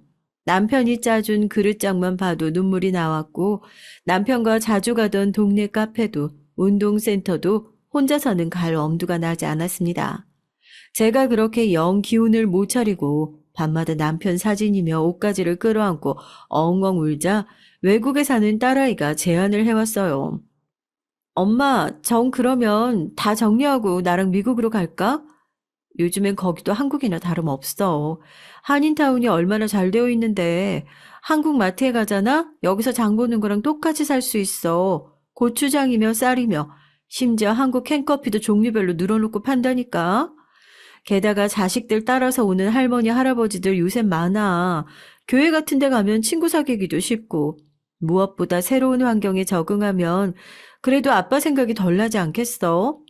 이 집이나 동네나 아빠랑 몇십 년을 같이 살았는데 어딜 가나 아빠 생각이 날 수밖에 없지. 저도 평생은 아니어도 길어도 한 1, 2년은 딸을 따라서 가 있어도 좋겠다는 생각이 들더라고요. 근데 갑자기 생각지도 못한 일이 벌어졌어요. 글쎄 며느리가 자기도 저를 따라 미국에 가서 살고 싶다는 얘기를 하는 겁니다. 한국에 있어도 되면 집에 잘 오지도 않는 애가 저 멀리 이국 땅에 저를 모시고 가서 살고 싶다니요. 알고 보니 속셈이 따로 있었습니다. 아가씨, 제가 애들 교육에 워낙 관심이 많잖아요. 특히나 영어는 미국에 가서 배워야 더 빨리 는다고 하는데, 제가 지난번에 아가씨한테 애들이라도 아가씨네 집으로 보내면 안 되냐고 물었을 때, 단칼에 거절을 해버리시니까 어찌나 섭섭하던지요. 이참에 잘 됐어요. 제가 애들 데리고 갈게요. 어머님도 제가 모시고요. 어때요, 아가씨? 이건 괜찮죠? 그러니까 며느리는 손주들을 미국에 유학을 보내고 싶어 호시탐탐 기회를 엿본 것 같더라고요. 내 딸에게 전화를 걸어 애들만 보내겠다고 했던 것도 저와 아들은 금시초문이었습니다. 아니, 시집도 안 간 우리 딸에게 자기네 애들 술발 들라는 것도 아니고 애들만이라도 보내고 싶어서 넌지시 전화를 넣었다니 그것도 어이가 없는 일이었죠. 아무튼 그렇게 틈틈이 기회를 노리다가 내가 미국에 갈 것 같으니까 이참에 따라가겠다고 나선 것이었습니다. 언니 괜찮겠어요? 거기 애들 교육 때문에 왔다가 적응 못해서 힘들어하는 분들 제법 많아요. 돈도 생각보다 많이 들고요. 무엇보다 가족이 몇 년간 떨어져 지내는 건데 오빠는 괜찮아? 난 오빠만 괜찮다면 사실 나야 고맙지. 사실 내가 일이 바빠서 엄마 모시고 가서 덩그러니 혼자 지내게 하실 수도 있을 것 같아서 그게 걱정이긴 했거든. 근데 언니랑 애들까지 같이 가면 엄마도 적응하시기도 훨씬 좋고 적적하지 않으실 테니까 오빠만 괜찮다면 내가 다 알아보고 준비할게. 이번에는 딸아이도 찬성을 하고 나서서 그렇게 저는 며느리와 손주들과 함께 미국 땅으로 향하게 됐어요. 딸아이의 말처럼 정말 미국 안에는 작은 한국이 또 하나 더 있는 것 같았습니다. 한인타운의 길거리에는 한국인들이 생각보다 바글바글했고 영어보다도 한국말이 더 귀에 잘 들려왔죠. 식당에 가도 마트에 가도 주인이 한국 사람인 곳에만 찾아다닐 수 있어서 굳이 영어를 배우지 않아도 일상생활이 가능하더라고요. 한국 식당에 가잖아요. 순두부며 삼겹살이며 제법 한국에서 먹는 맛과 똑같은 맛이 나서 신기하기도 했습니다. 값이 좀 비싸긴 했지만서도요. 그렇게 낯선 나라에서 정착을 하긴 했는데 글쎄 며느리 얘가 좀 적응이 된다 싶더니 본색을 드러내기 시작했어요. 본인은 여기저기 쇼핑에 동네 아줌마들을 사귀고 구경을 다니느라 바쁘고 저에게 온갖 집안일을 파출부처럼 부려대기 시작하는 겁니다. 어머니, 저 이따가 여기 동네에서 친해진 엄마들이랑 어딜 좀 가기로 했거든요. 제가 아직도 동네 지리를 많이 못 익혀서 알려준다고. 어머님이 애들 픽업 좀 해주시고요. 간식도 좀 챙겨주세요. 아, 청소 못했는데 청소기만 좀 돌려주실래요? 아우, 여기는 다들 집안에서도 신발을 신고 다녀서 그런가 유독 집안에 먼지가 많은 것 같아. 그렇게 얘기만 하면 제가 또 딱히 할 일도 없고 그렇게 집안일을 하다 보면 하루가 금세 가는 거죠. 어느새 저는 청소, 빨래, 음식은 물론이요. 아이들까지 혼자 다 돌보고 있었습니다. 며느리는 아주 살판이 났죠. 이제 제법 혀 꼬부라진 소리도 잘 내고 어디서 데려왔는지 동남아 애를 고용해서 하인처럼 부리기도 했습니다. 근데 우리 집 살림만 하는 것도 이제 제법 벅찬데 며느리는 은근슬쩍 다른 집 일까지 저에게 시키는 게 아니겠어요? 어머니, 제가 오늘 제임스네랑 마사지 받으러 가기로 했는데 글쎄 예약 시간이 워낙 없어서 애들 하원 시간으로 잡아버린 거 있죠? 죄송한데 저희 애들 데려올 때 제임스도 같이 데려와서 잠깐만 봐주실 수 있어요? 이런 식으로 다른 집 애들까지 몽땅 데려와 보게 하질 않나. 어머니, 오늘 수진에서 파티가 있는데 그 집 사람들이 어머니 김치 그렇게 좋아해요. 마치 한국에서 엄마가 차려준 맛이 나서 눈물이 날 것 같다는 사람도 있다니까요. 어머님 이따가 가서 파티 음식 준비 좀 도와주시면 안 돼요? 이런 식으로 남의 집 음식까지 도맡아 하게 만드는 거죠. 그러던 어느 날 큰 사달이 났습니다. 그날도 며느리의 부탁으로 옆집에 가서 청소를 좀 해주고 나오는 참이었는데 갑자기 낮 시간에 들린 딸아이와 마주친 거죠. 엄마, 왜 그 집에서 나와? 이 땀은 또 다 뭐고? 거기서 뭐 했어? 어? 그냥, 우리 애들 데려오면서 저 집 애들도 내가 같이 데려왔는데, 집에 데려다 놓으면서 보니까, 집이 어찌나 더러운지, 내 성미에 그냥 못 보겠어서 좀 치워줬어. 뭐? 그러니까 지금 저 집 애들 뒤치다꺼리에 저 집 청소까지 엄마가 했단 말이야? 엄마가 왜 그런 일을 해? 언니가 시켰어? 제가 우물쭈물 아무 말도 못하자 딸아이는 머리끝까지 화가 난 듯 보였어요. 며느리가 집에 오길 기다렸다가 마구 따지더라고요. 언니, 정말 너무한 거 아니에요? 내 마침 이상한 소문을 듣고 와서 봤더니까 그게 사실이네요. 아가씨, 그게 무슨 말이에요? 다짜고짜 내가 너무한다니? 그리고 소문은 무슨 소문이요? 언니가 엄마를 아주 종처럼 부려먹는다고 여기 한인타운 내 소문이 얼마나 났는지 몰라요? 게다가 이제 남의 집 일까지 시킨다고 다들 엄마가 안쓰럽다고 한마디씩 보태길래 내가 설마 하고 와봤더니 참 기가 막혀서 이러려고 엄마 따라서 애들 데리고 여기까지 온 거예요? 미리 다 속셈이 있었죠? 어머, 아가씨 섭섭하게 그게 무슨 말이에요? 저도 나름 여기 멀리까지 와서 어머님 모시고 사느라 얼마나 힘든데요. 요즘 세상에 홀시어머니 모시고 사는 나 같은 며느리가 어디 있다고 나한테 이래요? 그리고 네, 맞아요. 제가 어머님한테 집안 살림 도움 좀 받은 건 맞지만 그게 다 어머님이 나서서 하신 거지. 제가 뭘 시키긴 시켰다고 그러세요? 적반하장도 유분수지. 그런 식으로 능구렁이처럼 굴면서 착한 우리 엄마를 잘도 부려먹었겠네요.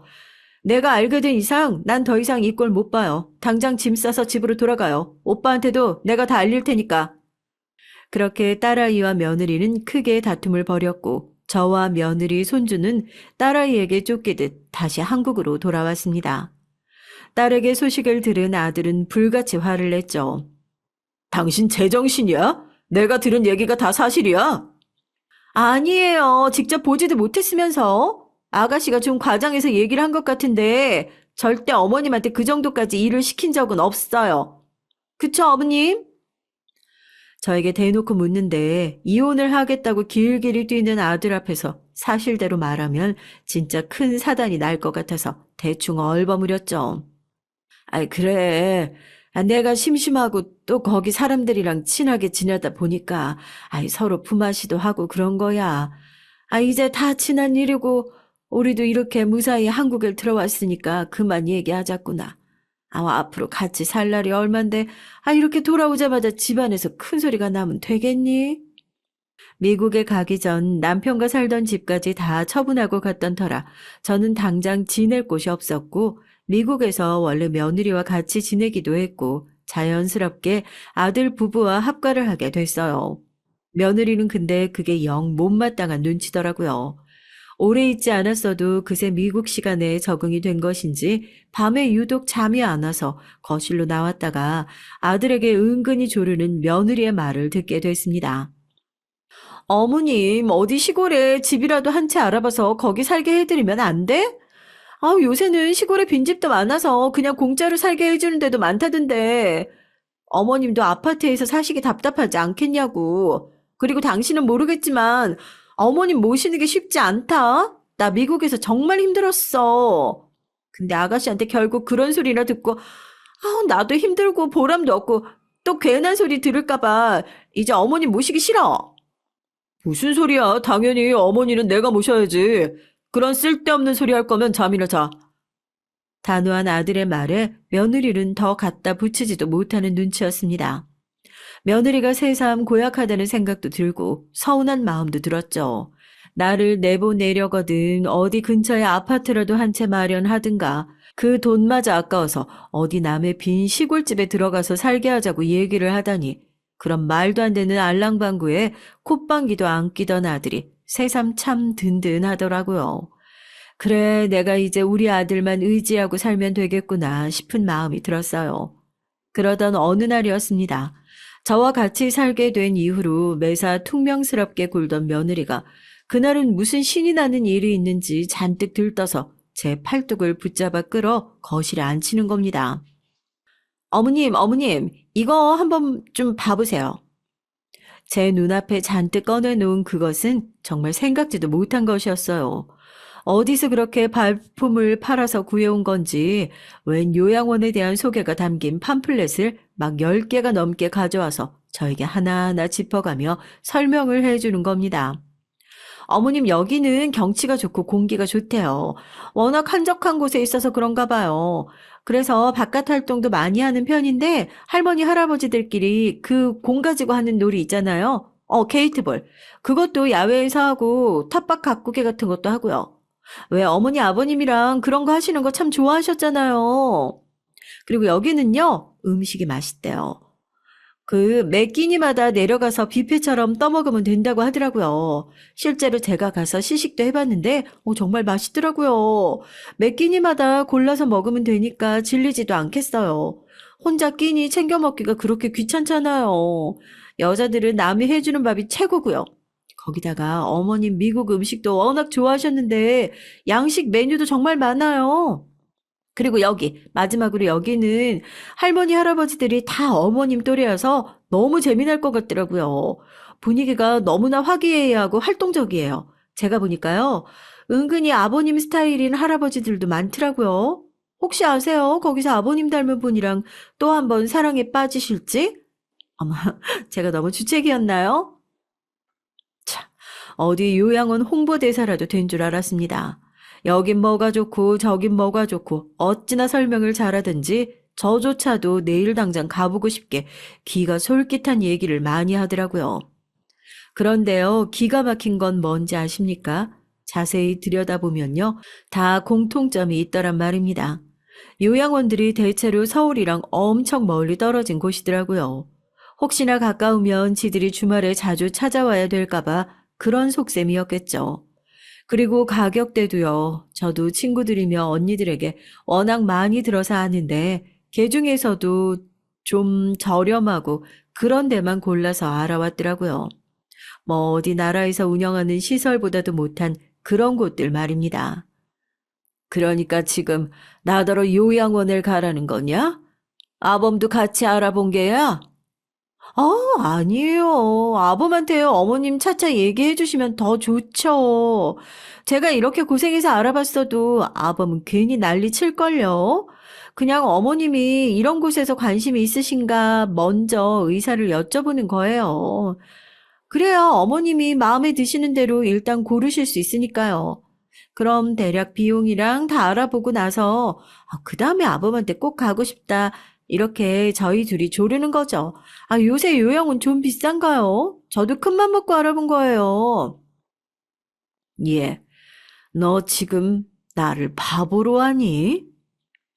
제가 전에 없이 날카롭게 전곡을 찌르자 며느리는 놀란 눈치였습니다.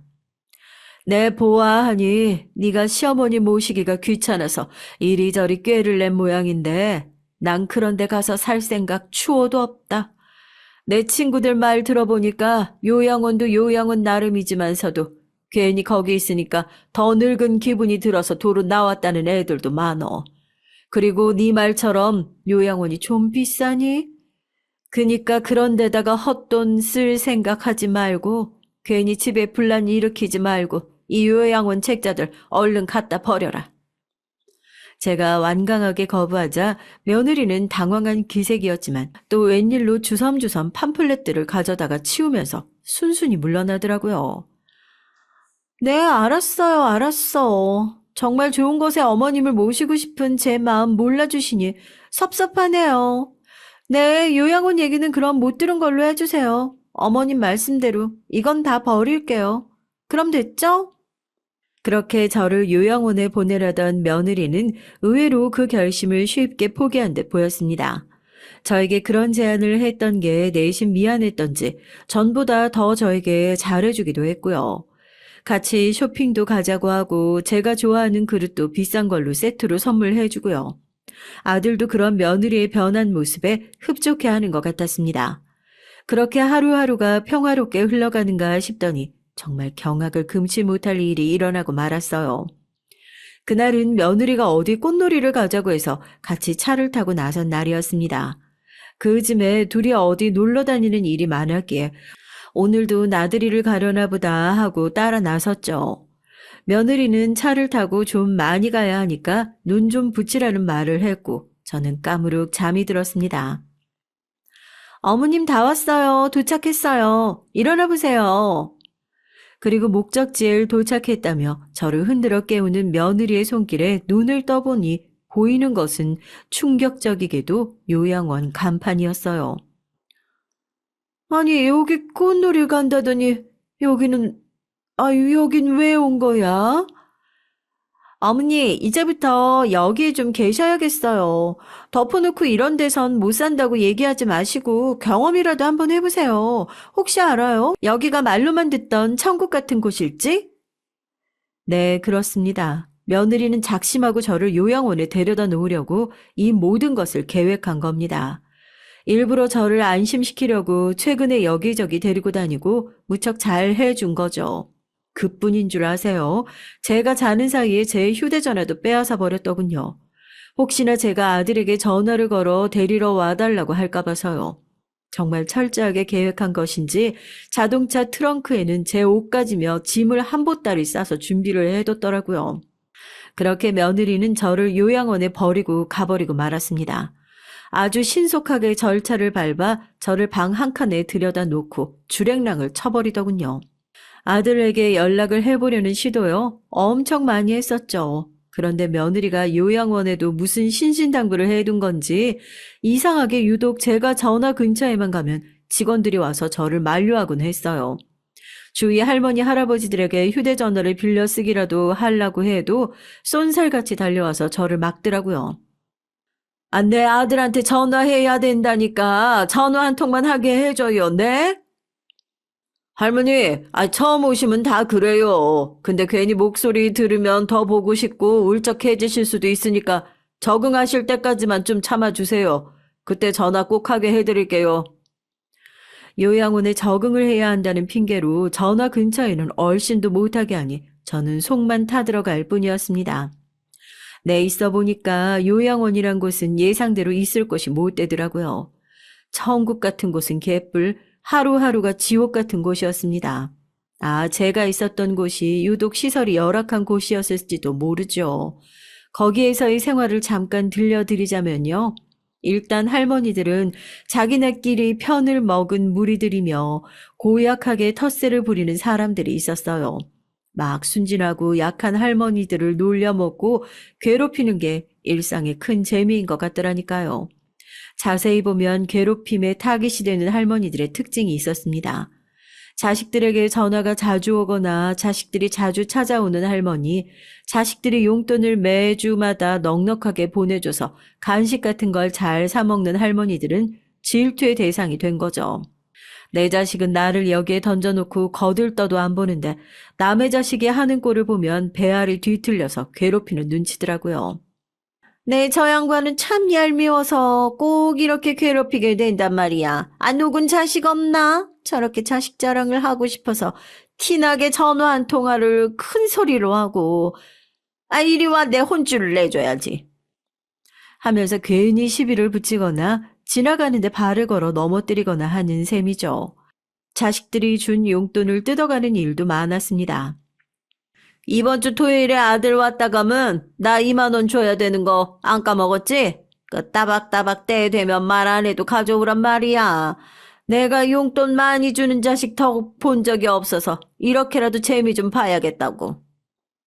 이런 환경이다 보니 주위 할머니들이랑 친해질래야 친해질 수가 없더라고요. 괜히 저 깡패 같은 할머니 눈밖에 날까봐 조심조심 있는 듯 없는 듯 지내야 했습니다. 그뿐입니까? 직원들 태도도 영 못마땅했어요. 여기 할머니 할아버지들이요. 겉에서 보면 참 깔끔합니다. 머리도 잘 감겨서 정돈되어 있고 냄새들도 안 나고. 그게 왜 그런지 아십니까? 아주 사람을 윽박을 질러가며 아침 저녁으로 박박 닦아두니까 그래요. 자식들이야 가끔 와서 들여다보면 아주 우리 부모님이 외관상 깔끔하고 그래서 좋아하고 흡족해 할 수는 있지만 그런 외모를 가꾸려고 얼마나 직원들이 할머니 할아버지들을 집신짝 다루듯이 다루는지 알면 다들 기절초풍할 거예요. 그렇게 지옥과도 같은 요양원에서 지내고 있는데 어느 날 갑자기 며느리가 저를 찾아왔어요. 어머니 잘 지내셨어요? 얘야, 아이고 왔구나. 네가 날 데리러 올 줄 알았어. 내가 잘못했다. 그건 뭔지 모르겠지만 내가 다 잘못했어. 이렇게 빌 테니까 날 여기서 제발 꺼내다오. 아유, 난 여기서 정말 못 살겠다. 어머, 어머니, 제가 좋은 곳으로 엄청 열심히 알아본 건데 여기가 마음에 안 드셨어요? 아, 마음에 들고 안 들고 그런 건 나 모른다. 나 여기선 정말 못 살아. 제발, 제발 나를 당장 데려가 달라니까. 제 애원을 듣던 며느리가 말했습니다. 네, 어머님, 저도 이제 더 이상 어머님 찾아 헤매는 남편 못 보겠네요. 그냥 좀 친척집이나 친구 집에 며칠 놀러 가셨다고 하면 그런 줄 알지. 사람이 밥도 안 먹고 회사도 안 가고 어머님만 수소문하고 있어요. 저도 못할 짓이니 어머님을 데려가려고 이렇게 왔죠. 아유, 우리 아들이 나를 찾을 줄 알았다. 얼른 나를 데려가다오. 우리 아들이 이 엄마 애타게 찾고 있었구나. 네, 데려가 드린다고요. 근데 어머니 한 가지 조건이 있어요. 그 얘긴 절대 제가 요양원에 모셔다 드렸다는 얘기 하지 마세요.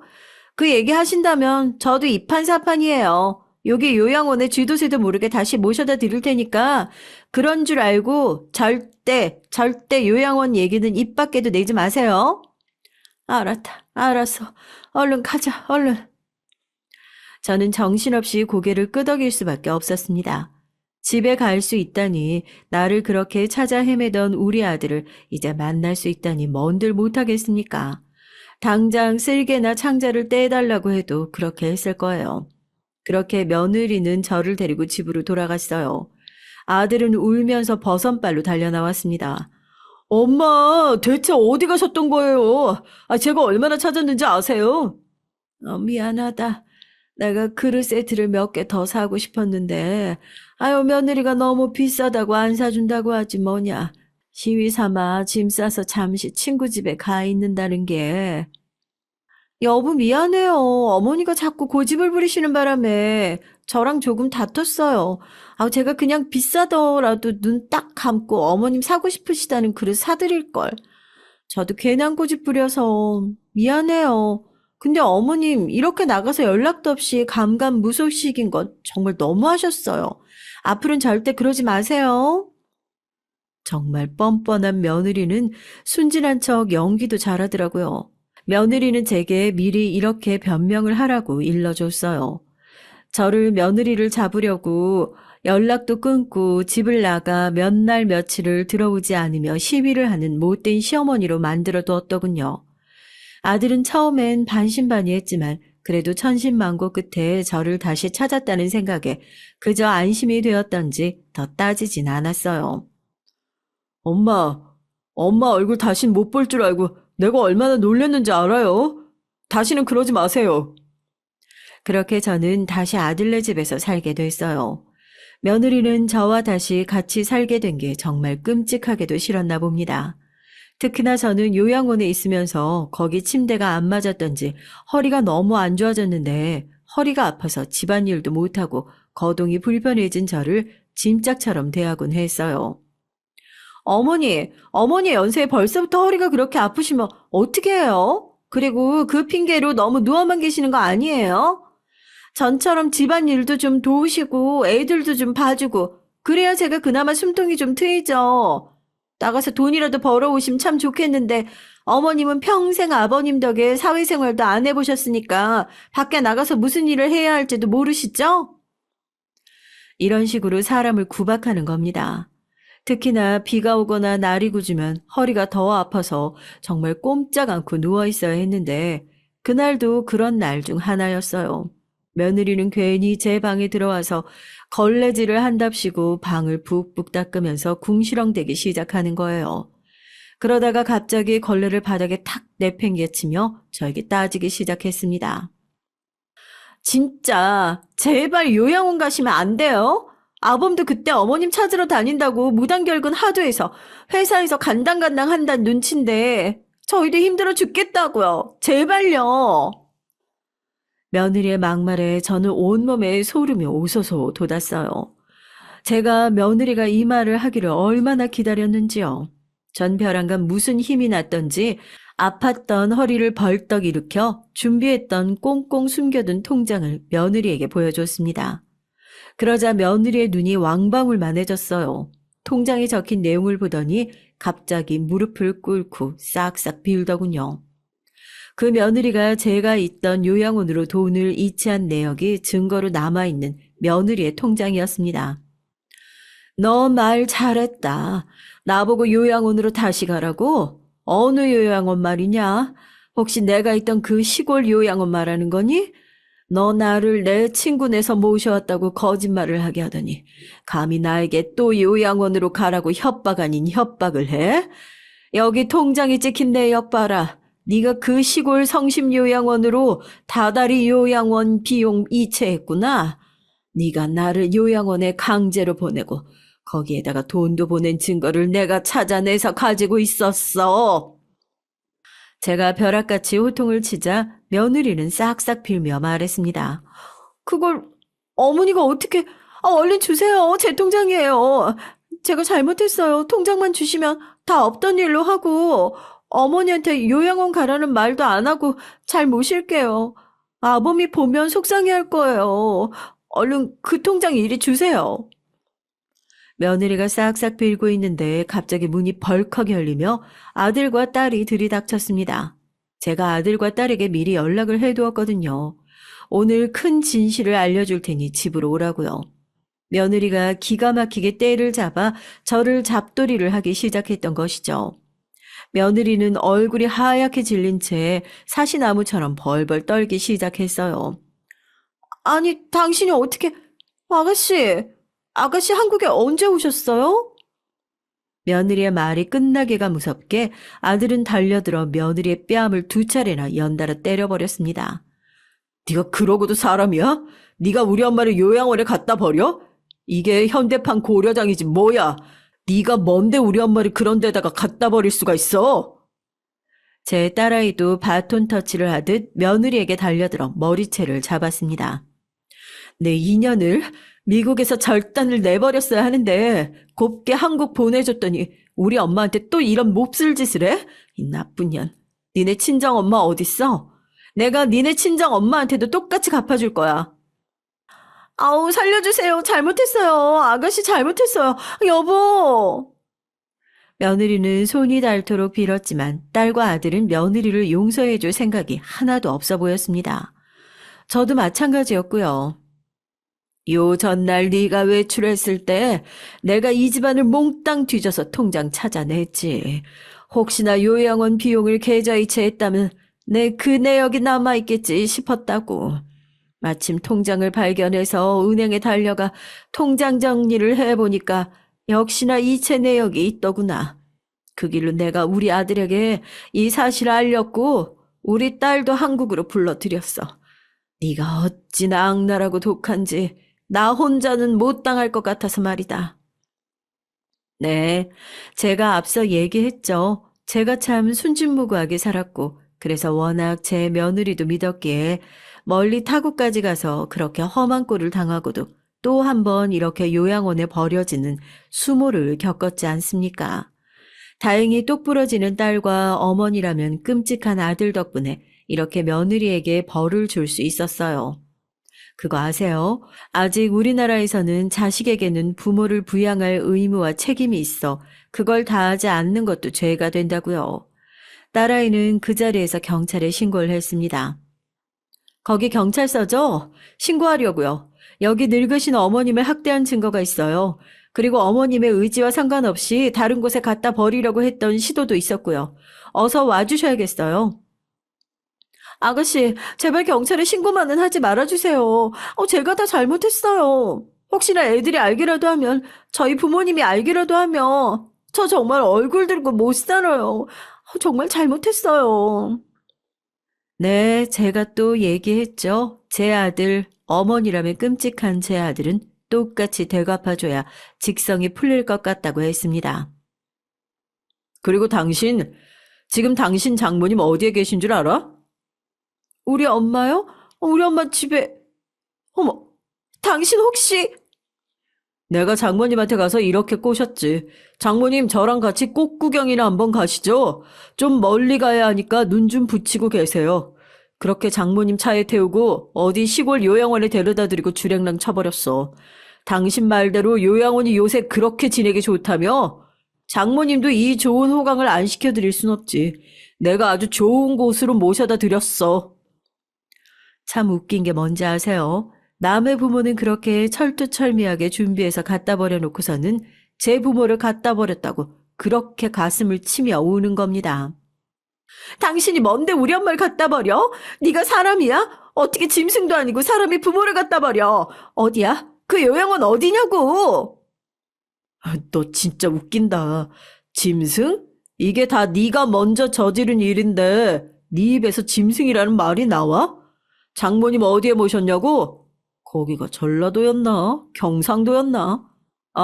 아닌 그냥 미국으로 보내 남의 집 식모살이를 시켜버릴 걸 그랬나? 내가 알려줄 줄 알고 너도 똑같이 나처럼 한 달하고도 보름을 더 네 엄마 찾아서 애타게 헤매봐. 그래야 네가 얼마나 엄청난 짓을 저질렀는지 몸소 깨달을 테니까. 말은 그렇게 했지만 사실 어떻게 장모를 요양원에 내다 버리겠습니까? 며느리가 진짜 대단하게 악질적인 거죠. 아들은 이 일들을 계획하며 몰래 장모를 어디 동남아 같은데 패키지 여행을 보내두었다고 했어요. 그리고 마치 어디 요양원에 보낸 것처럼 얘기하며 혼쭐을 내준 거죠. 며느리는 그렇게 일주일을 꼬박 자기 엄마를 찾아 요양원을 샅샅이 뒤졌다고 해요. 아주 요양원 박사가 됐을 거예요. 저를 그런 데다가 데려다 두려고 아주 열심히 연구를 한 것이 한 번, 이렇게 제 부모를 찾느라 이잡듯이 뒤지느라 2번, 그렇게 전국에 안 가본 요양원이 없을걸요. 그러다가 다시 한국에 돌아온 사돈이 공항에서 며느리에게 전화를 걸자 엉엉 울면서 맨발로 달려가 상봉을 했다지 뭐예요.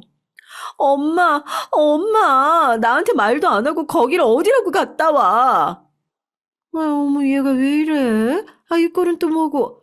나 우리 사위 덕에 뻑적지근하게 여행하고 온 거야. 우리 사위는 같이 안 왔니? 내 고맙다는 얘기를 해야 되는데. 엄마, 내가 사실 엄청난 일을 저질렀어. 나 어떡하지? 나 어떻게 이를 죄를 다 갚지? 그 자리에 앉아 며느리는 펑펑 오열을 했다고 해요. 만감이 교차했겠죠. 엄마를 찾았다는 안도감과 자기가 엄청난 잘못을 저질렀다는 깨달음, 그리고 죄책감. 그럼에도 장모님을 차마 버리지는 못하고 여행을 보내드린 남편에 대한 미안함까지. 그렇게 며느리는 엄청난 일을 저지른 대가로 재산도 한 푼 받지 못하고 아들에게 이혼을 당하게 됐습니다. 아들이 어찌나 험악하게 으름장을 놓았던지 그렇게 끔찍하게 여기던 제 자식 근처에도 앞으로 얼씬도 못하게 됐어요. 여보, 내가 다 잘못했어요. 제발 벌은 제가 다 달게 받을게요. 제발 아이들만 만나게 해주세요. 왜? 우리 애들한테도 커서 부모 버리라고 가르치게? 당신 같은 여자는 부모로서의 자격 없어. 우리 애들이 자기처럼 클까봐 겁난다. 절대 못 보여줘. 제발 애들한테는 비밀로 해주세요. 제가 그런 엄청난 짓을 저질렀다는 걸 알면. 그러니까 애들 곁에는 얼씬도 하지 말란 말이야. 그랬더니 어딘가 정신이 이상해진 모양인지 헛소리를 하면서 동네를 돌아다닌다는 소식을 듣기도 했습니다. 부모가 눈앞에 멀쩡히 있는데 엄마가 없어졌다면 그렇게 동네를 뒤지고 다닌대요. 상태가 점점 심해져서 그쪽 부모가 며느리를 어디 정신병동에 입원시켰다는 얘기를 듣기도 했습니다. 듣자 하니 정신병동이라는 곳도 제가 있던 요양원과 다를 바 없는 곳이잖아요. 아침 저녁으로 깨끗이 씻기고 입히고는 하지만 어딘가 영혼이 없는 사람들이 모여서 지내는, 간호사에게 잘못 보이면 흠씬 두들겨 맞기도 하는 그런 곳이요. 본인이 저지른 죄로 본인도 똑같은 시설에서 지내게 됐으니 인과응보라는 말이 어느 정도 맞는 것 같기도 합니다. 전 어떻게 지내고 있냐고요? 저는 서울 시내의 한 고급 요양원에서 살고 있습니다. 듣는 분들께서는 그놈의 요양원 지겹지도 않느냐고 물으시겠죠. 그러나 제가 지금 지내는 곳은 달라요. 한 달에 비용만 700만 원이 넘게 들고 여기 들어오려면 보증금을 10억이 넘게 내야 했으니까요. 시설도 무척 고급스럽고 사실 요양원이라기보다는 서울의 좋은 아파트 한 채에 사는 거나 다름없어요. 사실 제가 허리가 무척 안 좋아지지 않았습니까? 이곳은 곳곳에 제가 붙잡고 다닐 수 있는 안전바 같은 것이 잘 설치가 되어 있어서 거동하기 참 좋아요.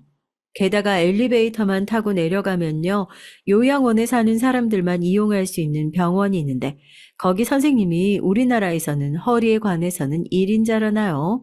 여사님 허리가 많이 좋아지셨네요. 그래도 갑자기 무리하거나 하시면 또다시 안 좋아지실 수 있으니까 조심하시고요. 이제 복대도 가급적 없이 활동하셔도 큰 무리 없으시겠네요. 복대란 게 하고 있으면 허리가 편하게 느껴지긴 해도 계속 하고 있으면 그것에 의지를 하게 돼서 허리가 되려 약해질 수 있거든요. 허리 힘을 차츰 더 기를 수 있도록 여기 내려오셔서 물리치료랑 마사지도 꾸준히 받으시고요. 그렇게 지척에서 치료도 받고 마사지도 받고 재활 운동하니까 제 허리는 눈에 띄게 좋아졌습니다. 네, 그러니까 제가 있는 요양원은 흔히 말하는 고급 실버타운으로 그저 저같이 나이 든 사람이 편하게 누릴 수 있는 편의시설이 다른 아파트보다 많은 곳이라고 할까요? 어떻게 이런 고급스러운 곳에 살게 됐냐고요? 사실 며느리가 무슨 성견 지명이 있었던지 저와 남편이 결혼할 때 건네준 축의금이며 들어오는 큰 돈들을 모아 아름아름 투자를 해둔 아파트며 건물이 시세가 많이 올라 이번에 이혼하고 재산을 처분할 때 보니까 아주 알짜배기들이 많더라고요. 그뿐인가요? 애들 앞으로 넣어둔 주식도 수익이 좋아서 그건 아직 팔진 않았지만 나중에 정말 더 큰 재산을 이룰 수 있다고 했습니다. 며느리 소원대로 저를 요양원에 모시는데 그 돈이 쓰이게 됐네요. 저는 이곳에서 새로운 재능을 발견했어요. 여기서는 저희에게 취미도 가르쳐 주는데 도자기로 그릇을 빚는 수업도 있더라고요. 거기에 참석했는데 거기 선생님이 말씀하시기를 저처럼 타고난 사람이 없다는 거예요. 어머, 어르신 정말 눈썰미도 좋으시고 감각이 있으세요. 이 그릇 모양하며 저번에 색 입히신 것도 보니까 아주 고급스러운 게 취향이 고급스러운 분들이 너무나도 좋아하실 것 같아요. 이런 일 해보신 적 있으세요?